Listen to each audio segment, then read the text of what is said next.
Cantiere TG incontra Patrizia Zantedeschi, presidente del Centro Veneto Progetti Donna Onlus, centro antiviolenza che ha sede a Padova, in via Tripoli, e che opera da 30 anni a sostegno e a supporto delle donne vittime di violenza.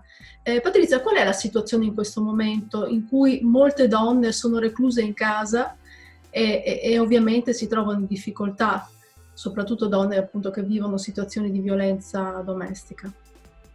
Sicuramente questo momento di chiusura e soprattutto dentro le case ha degli aspetti che per le donne vittime di violenza sono particolarmente importanti.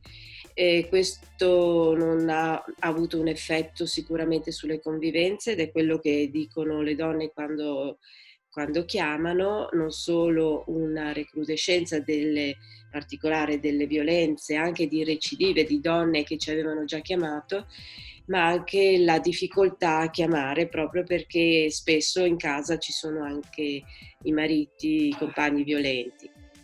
Se dopo un primo momento, i primi giorni, avevamo registrato una diminuzione drastica delle chiamate, abbiamo subito attivato una serie di canali e anche di informazione proprio per comunicare alle donne che siamo attive, che siamo aperte, che avrebbero potuto chiamare. E abbiamo visto che c'è stato un aumento delle chiamate a partire dopo i primi 15 giorni. Patrizia, voi siete una struttura abbastanza articolata, siete 25 persone che lavorano a sostegno delle donne.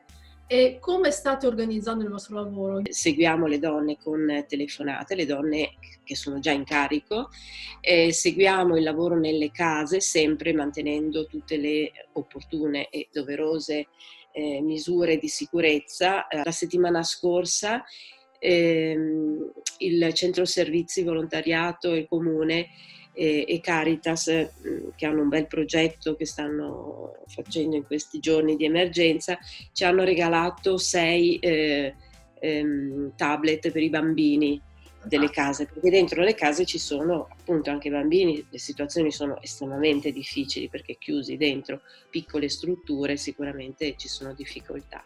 L'altro giorno sono stata contattata da una signora che mi chiedeva appunto un consiglio perché sentiva provenire dagli appartamenti del palazzo e da tempo delle urla, delle grida, delle richieste d'aiuto e mi chiedeva che cosa poteva fare.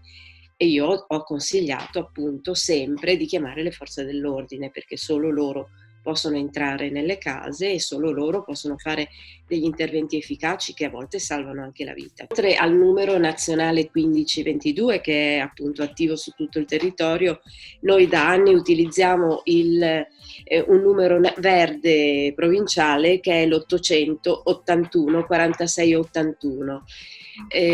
A questo telefono rispondono delle operatrici che poi gestiscono le chiamate. In questo momento le donne saranno solo richiamate ovviamente, ma la valutazione del rischio e anche dell'opportunità di fare altri passaggi, questo lo continuiamo a fare.